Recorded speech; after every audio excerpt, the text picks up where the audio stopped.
Today, the most powerful way to motivate a reluctant person.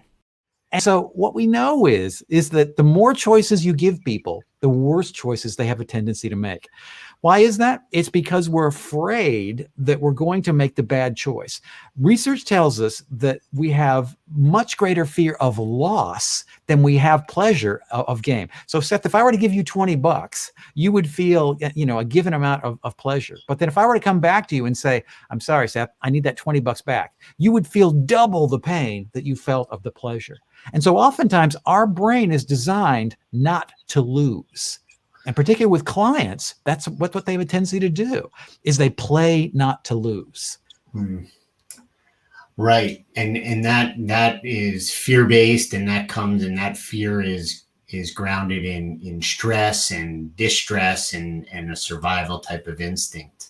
Yeah. And so with the storytelling that we're talking about here, our brain is hardwired for stories. Why? Because out on the African savannah, telling a story around the campfire meant that you could learn all that great knowledge about where the water supply was, or a good food source, or a danger to avoid. And it could all be done with a story. You didn't have to experience it. So our brains are hardwired for stories. No question. That's why we love movies and books and novels and, all these things.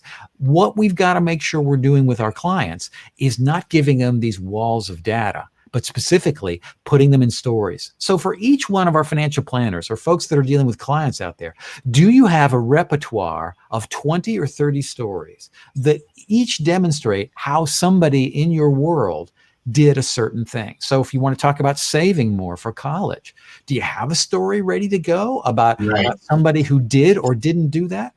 Because we always want to be making these points with stories, not be making them with data. The more you throw charts in front of people, the more they're going to recoil.